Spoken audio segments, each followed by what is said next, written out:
There's a global war going on, and it's not a typical one that involves only the foot soldiers and the roaring thunder of high-energy munitions.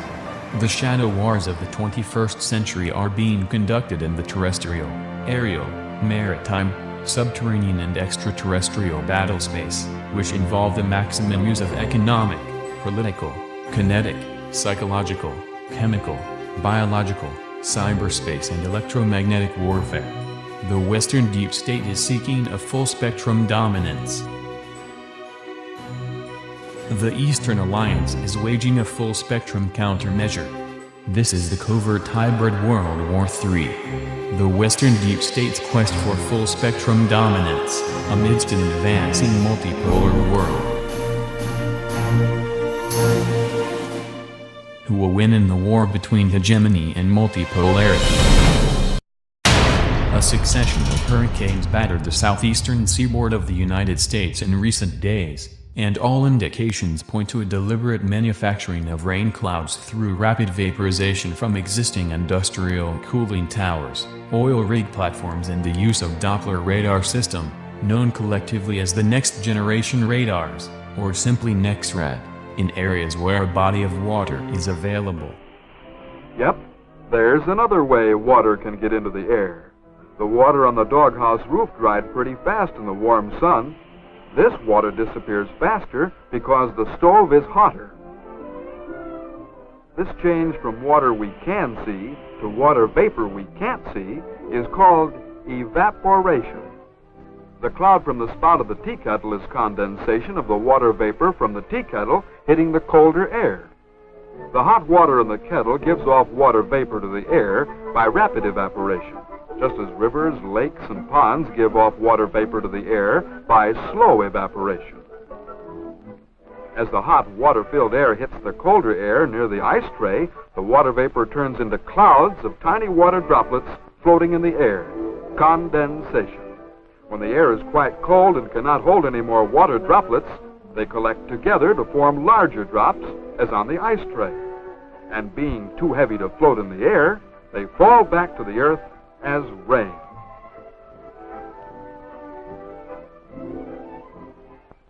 There are 159 high-resolution S-band WSR-88D weather surveillance radar distributed all throughout the United States mainland, and operated by the National Weather Service, an agency of the National Oceanic and Atmospheric Administration, NOAA, within the United States Department of Commerce, the Federal Aviation Administration within the Department of Transportation, and the United States Air Force within the Department of Defense, according to their own Wikipedia.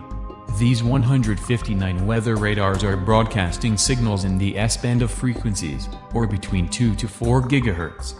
Conveniently, most of the microwave ovens in our kitchen are also radiating 2.45 gigahertz to quickly cook our meals.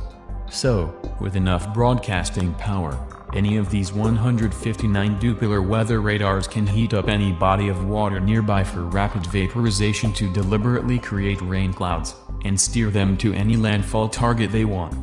This can easily be accomplished by the fact that high-pressure hot gases always move towards cooler low-pressure gas regions. So, heating perimeter gases would force them to converge at their common center, which would then serve as the eye of the storm.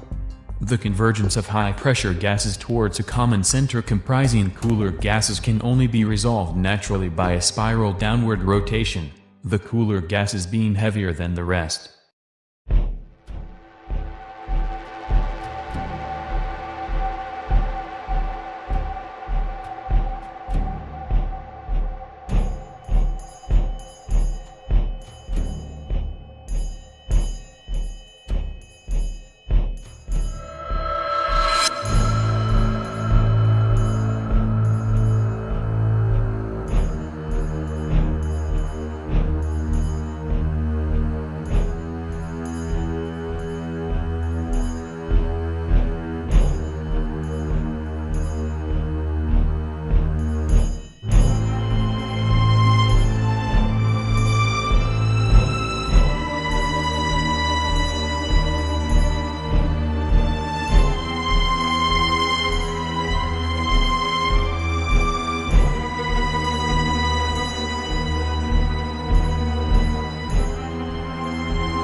Aside from manipulating the weather, these Doppler radars could also be used to broadcast any other frequencies like the ones associated with our brainwaves. This can easily be accomplished through the piggybacking of low frequencies on top of the microwave frequency signals through a standard method known as frequency modulation, or FM broadcasting.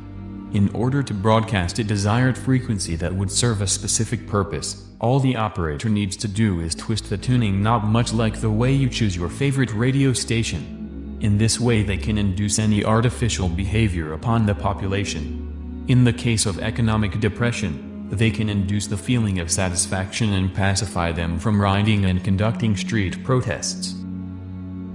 Looking back at the organization controlling the system, we can deduce that corporate interests are properly addressed by the United States Department of Commerce, as well as the military through the United States Air Force within the Department of Defense. Hurricanes Harvey, Irma and many more coming will surely force the displaced victims to expend more on basic survival and home repairs, and keep them preoccupied in the next several months. This is the ultimate false flag operation that they could easily accomplish, that is blaming Mother Nature for what they deliberately do. Diverting the real cause of the changes in the climate towards carbon emission is a smart move towards the global imposition of carbon taxes for each UN member country. Donald Trump must return to the Paris Climate Accord. He was wrong that climate change is not man-made. The government he works for is doing it.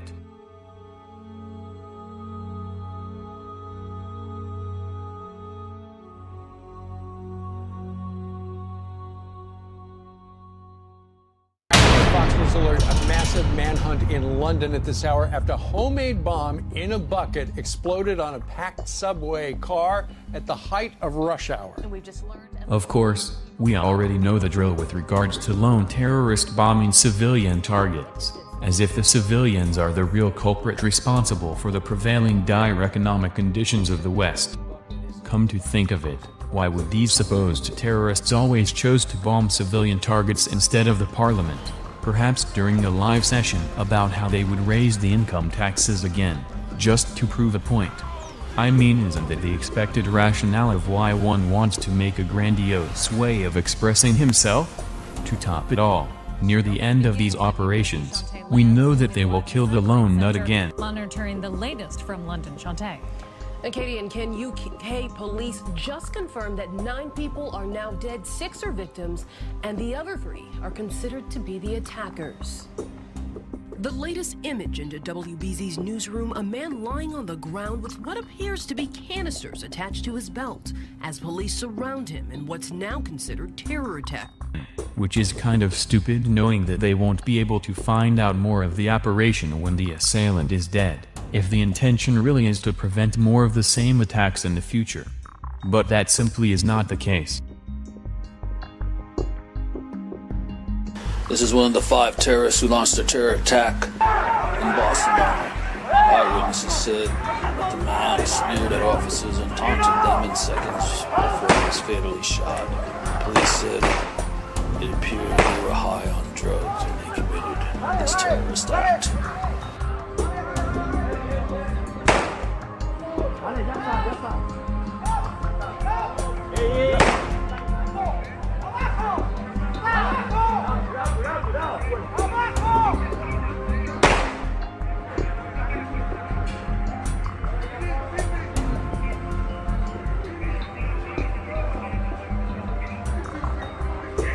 Oh, what the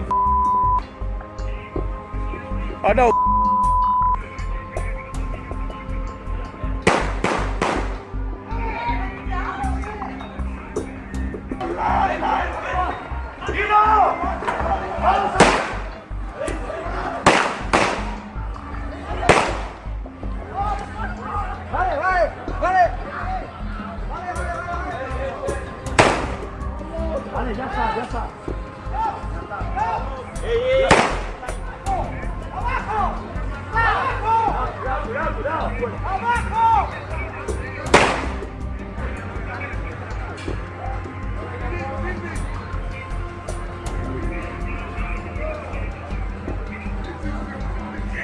Oh, what the I know.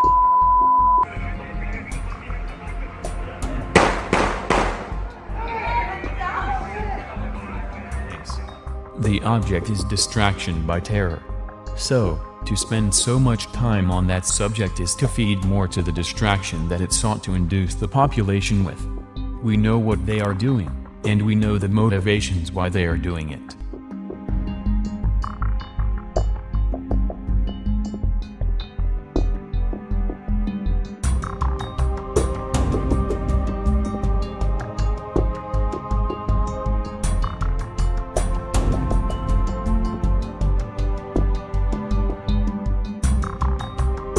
The new requirement to pay only in sovereign currencies instead of the fiat dollar is what's keeping the United States forces in Afghanistan, a poor country in Asia that is still sitting on a $3 trillion worth of rare earth materials that the Western military-industrial complex is very much obsessed about. Its mother.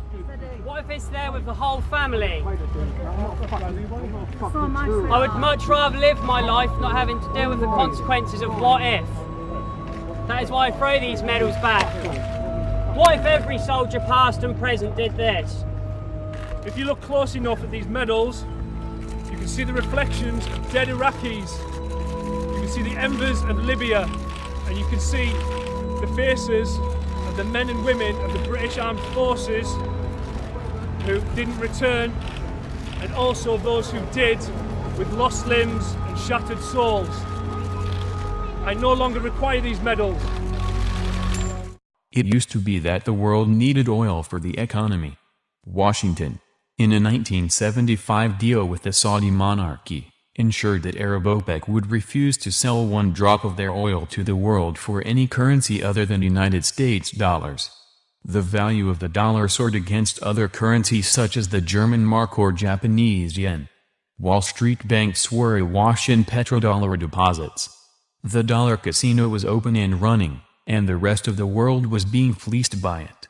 But the Eurasian landmass is now moving towards nuclear energy, solar and hydroelectric power. China is embarking on a massive nuclear program that will end its dependence on foreign energy resources, and is now aiming to be the world's leading supplier of next-generation, meltdown-free nuclear reactors and components in 15 years.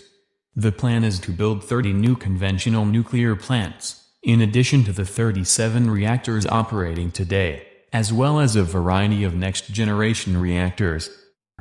Now, the rest of the world cannot wait for the Western population to act against their own genocidal ruling bloodlines. Imagine having $3 billion in cash sitting in front of you, teasing you, that you couldn't use. That's what happened to the Federal Reserve this year because the country's money factory messed up. One of America's most familiar exports, the $100 bill. We estimate that as many as 2/3 of all the $100 notes circulate outside the United States. According to currency expert Ben Mazada, it's certainly one of the most valuable bills to counterfeit. The mint was supposed to print a new design back in 2011.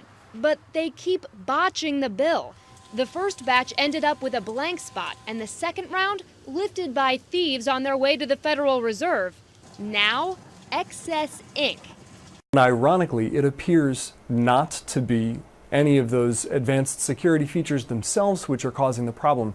It's the way the paper that they're using for this generation of printing is responding to the weight of the printing press. The error could cost taxpayers about $4 million because the current bill costs 7.8 cents to produce compared to 12.6 for the new one. Are they trying to tell us that the experts in printing the worthless currency somehow printed a whole batch of new petrodollars without prior testing with a few notes to ascertain its correctness? Or is it that the rest of the world are not seeing any more value to it other than that derived from the endless wars in the Middle East, Africa, and now with North Korea? The United States since 1971 has gone from being a premier industrial nation to a giant debt-bloated casino of speculation. With Fed funds interest rates between 0 and 1% the past 9 years unprecedented in modern history, the major banks of Wall Street, the ones whose financial malfeasance and murderous greed created the 2007 subprime crisis and its 2008 global financial tsunami, set about to build a new speculative bubble. Rather than lend to debt-bloated cities for urgently needed infrastructure or other productive avenues of the real economy, instead they created another colossal bubble in the stock market. Major companies used cheap credit to buy their own stocks back, thereby spurring the stock prices on Wall Street exchanges, a rise fed by hype and myths about economic recovery. The S&P 500 stock index rose by 320% since the end of 2008. I can assure you those paper stock rises are not because the real United States economy has grown 320%. American households earn less in real terms each year over decades. Since 1988, median household income has been stagnant amid steadily rising inflation, a declining real income. They must borrow more than ever in history. Federal government debt is at an unmanageable $20 trillion with no end in sight. American industry has been closed in production, shipped offshore. Outsourced is the euphemism. Left behind is a high debt, rotted out service economy where millions work 2 even 3 part-time jobs just to keep afloat. The only factor keeping the dollar from total collapse is the United States military and Washington's deployment of deceptive NGOs around the world to facilitate plundering of the world economy. So long as Washington dirty tricks and Wall Street machinations were able to create a crisis such as they did in the Eurozone in 2010 through Greece, world trading surplus countries like China, Japan and then Russia, had no practical alternative but to buy more United States government debt treasury securities with the bulk of their surplus trade dollars. Washington and Wall Street smiled. They could print endless volumes of dollars backed by nothing more valuable than F-16s and Abrams tanks. China, Russia and other dollar bondholders in truth financed the United States wars that were aimed at them, by buying United States debt. Then they had few viable alternative options. They cannot control the rest of the world anymore. No one wants to play their senseless games whenever they can. Turkey's Erdogan is now collaborating with Putin for a peaceful resolution in Syria. And so is the heir to the throne of the House of Saud. The deep state Khazarian mafiosi are losing a great source of financial power owing to the gradual collapse of the petrodollar, and they now want the Western population to suffer more than they do, as parasites they all are.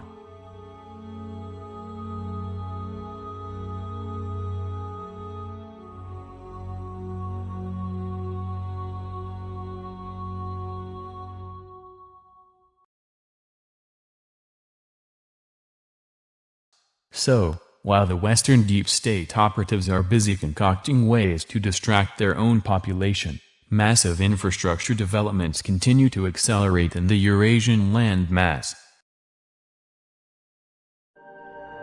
The dream of a developed India is taking shape with Japanese collaboration. India's first high-speed rail that will connect Mumbai to Ahmedabad. Honorable Prime Minister Narendra Modi's dream project commences today.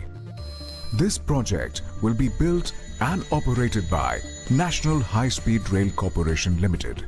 The first step of the project would be construction of a training institute in Vadodara, where more than 4,000 officials will be trained on the new technology. Then across rivers, roads and rail lines, bridges would be constructed. This project will provide employment to over 20,000 people. Oceans, mountains, cities. This rail track will cross all hurdles and surge ahead, boosting development and economic activity for more than 50 million citizens. Built with Japanese technology, this rail will be incomparable. This high-speed train will boost the nation's development and help build a new progressive India. The historic Sabarmati station, which is the starting point of this project, will be renovated. This train that runs at 320 km per hour will be tested according to international norms.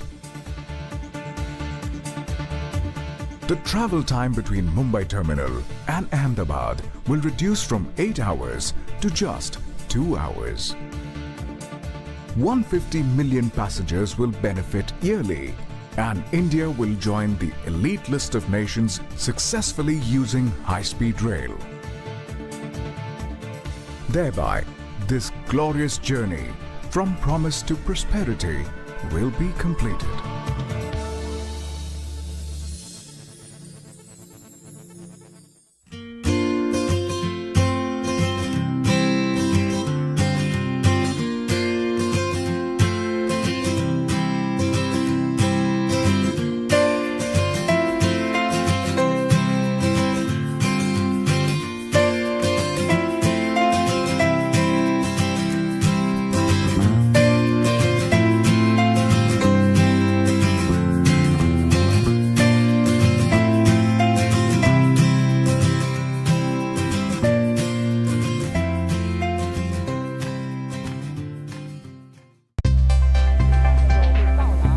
High-speed trains in Africa are speeding along the Atlantic coast of Morocco. Double-decker TGVs are being tested ahead of the launch of a flagship new line connecting Tangier with Morocco's economic capital, Casablanca, in 2018. The new trains can reach speeds of 200 miles per hour. They will cut the journey time between the two cities by more than half, to just over 2 hours.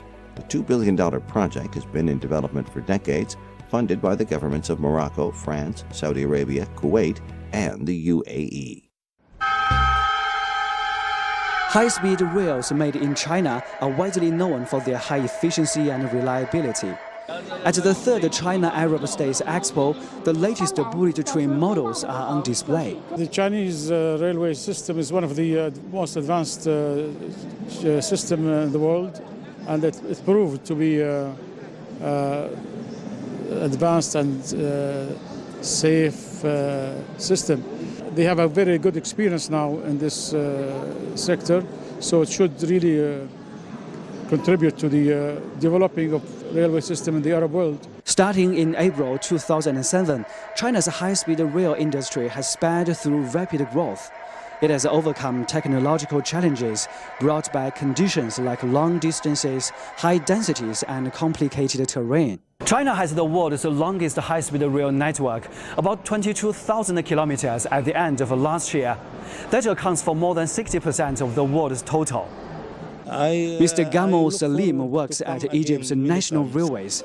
He says projects have started in the country to bring in Chinese high-speed trains, and these efforts will grow. We will start in Egypt for a new project for high-speed rail from administrative city to Alexandria and Al Alamein. This is why we have many benefits from this event, and have also a procedure for cooperation with China company or any institute for searching. China has decided to extend the operational length of its high-speed railways to 30,000 kilometers in 2020. The network will cover more than 80% of large cities in the country, and with the overseas marketing expanding, travelers in other countries also will enjoy the convenience and comfort. 孟庆生 CGTN 银川宁夏。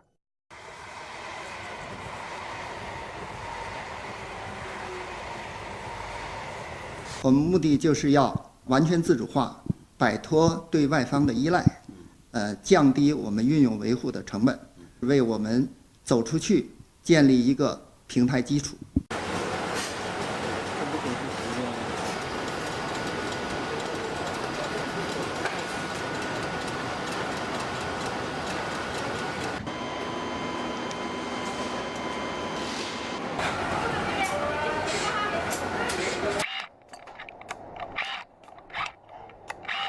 验证和应用的一个情况来看的话，目前我们的高压 GPT 芯片的话，应该已经达到国际先进的水平。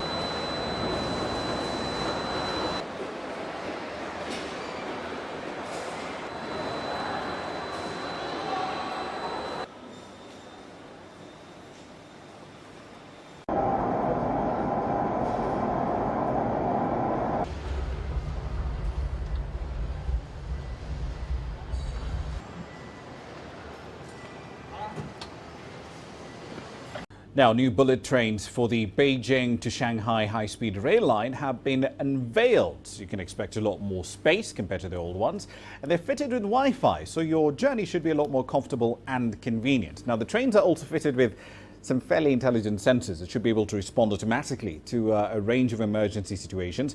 That aside, the trains will consume 17% less energy as well compared to the models on the line at the moment. Officials say China will soon be mass producing these trains and they expand the operations along the high-speed rail network.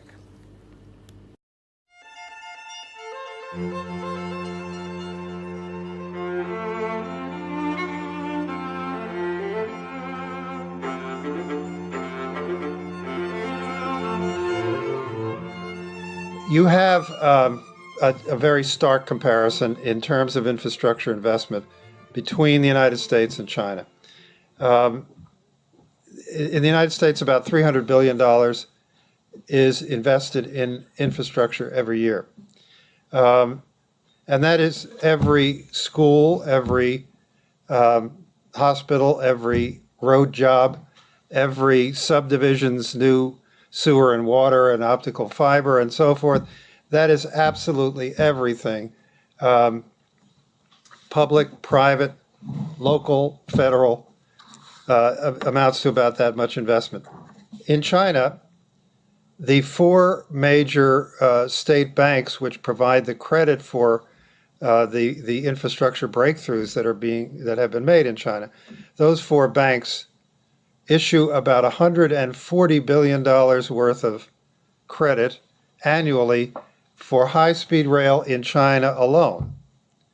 And they just that form of advanced infrastructure and just that public investment by those four national banks, the Exim Bank, the China Development Bank, the other China policy banks as they're called, that investment in just high-speed rail is half of the total investment made by the United States, public, private, in every form, on every kind of infrastructure and every Band-Aid, public Band-Aid that's put on decaying infrastructure every year. In addition, those banks in China have invested and committed $300 billion a year, just $300 billion, just in the 3 years since the Belt and Road Initiative of President Xi began to take off, and that $300 billion invested and committed by those banks is outside China.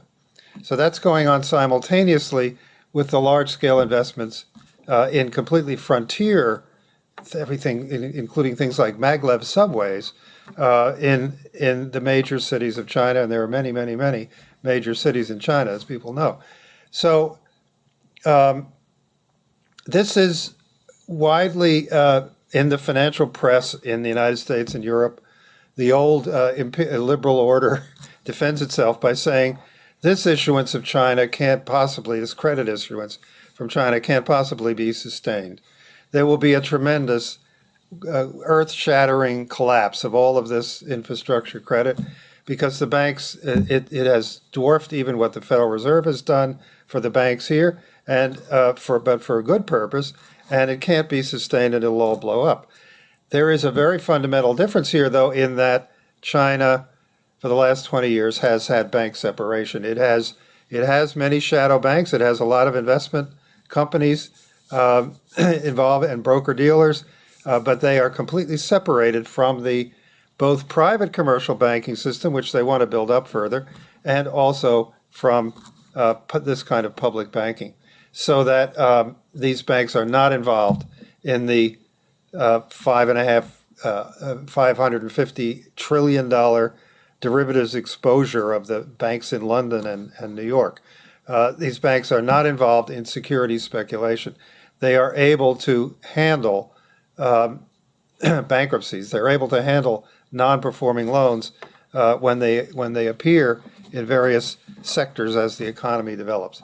So Glass-Steagall, although they don't call that law Glass-Steagall in China, that bank separation is important to what they are able to do and the fact that they've been doing it now for 20 years on a level of spending nearly 9% of their GDP on new infrastructure every year for more than 20 years. Compare that to the United States, which spends about 1.3% of its GDP.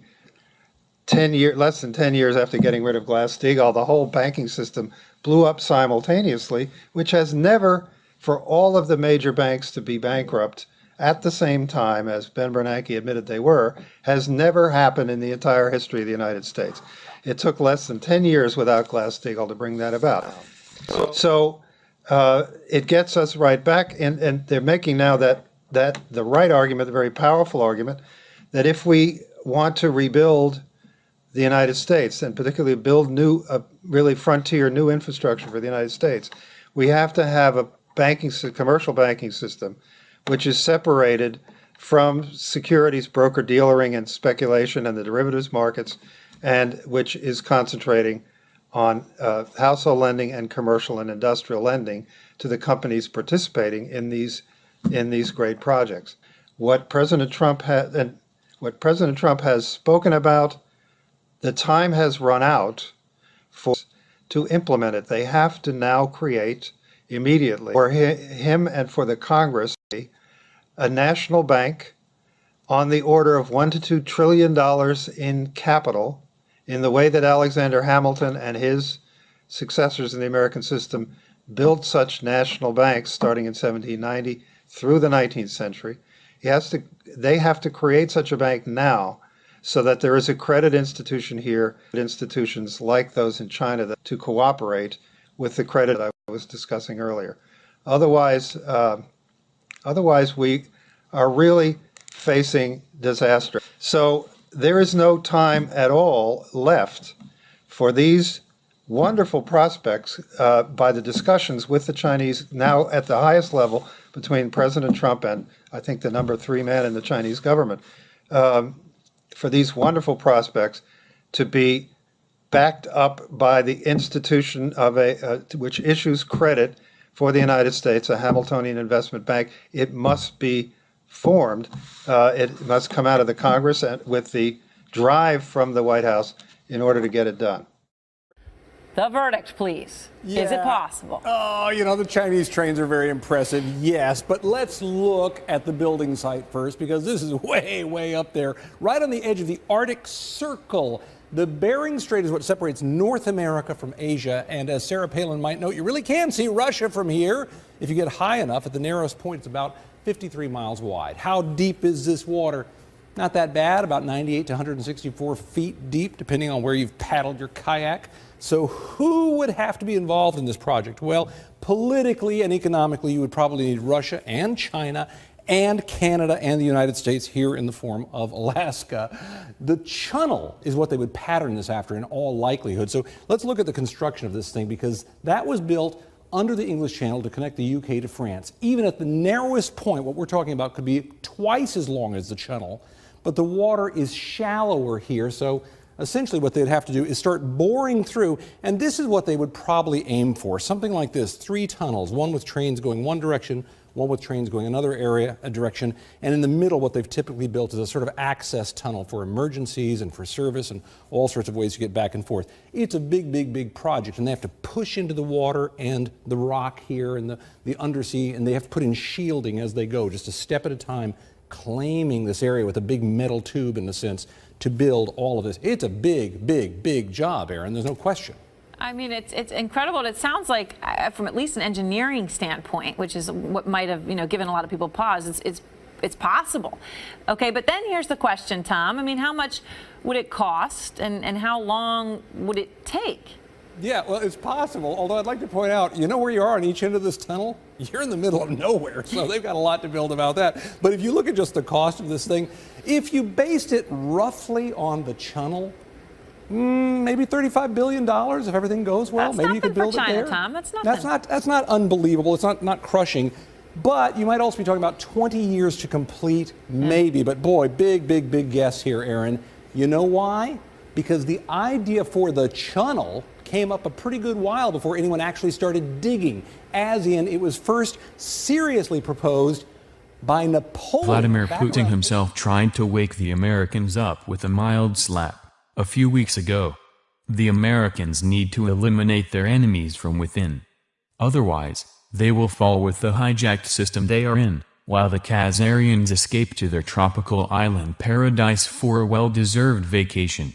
The Eastern Alliance is doing all it can to create a better world of technological wonder, the stuffs that we only see in science fiction movies. The Russians want to implement their transmutation technology to manufacture new materials for existing and new industries of the future. China is aiming for space. But the deep state is aiming for you. The government is monitoring private phone calls, your children and my children's private phone calls, and tracking who their associates are.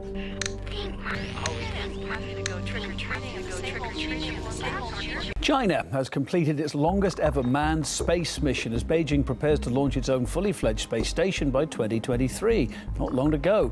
The country's astronauts spent 30 days in orbit in total, and looking to the future, China's off-world ambitions could really create a big headache for the US. Emily Sue explained it. Having the US and China working together in space sounds great in theory, but it's impossible in reality. Why?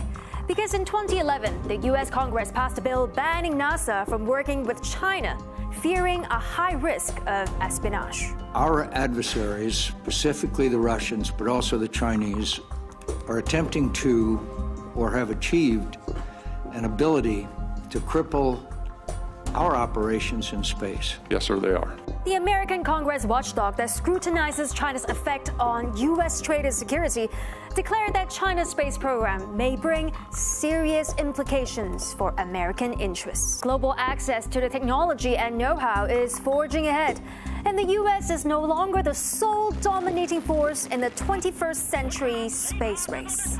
In just a decade, China's launched its first manned mission in space, conducted its first spacewalk, built the first demo space station in 2011, and in 2013 got its first rover on the moon.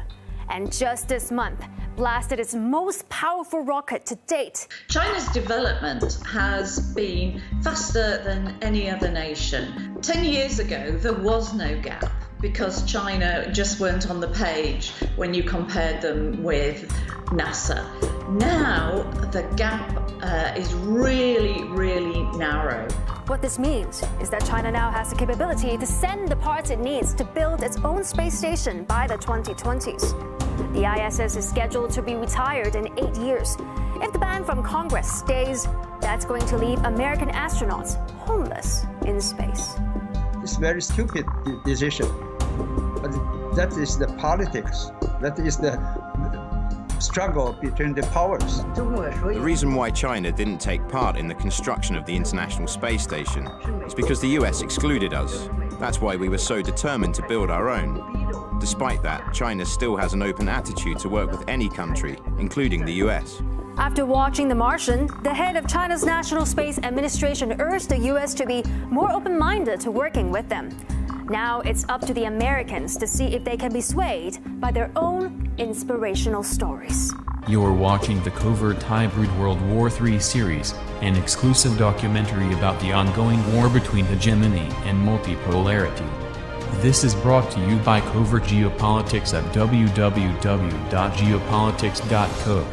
Don't forget to like, share and comment as sensible and civil as you can.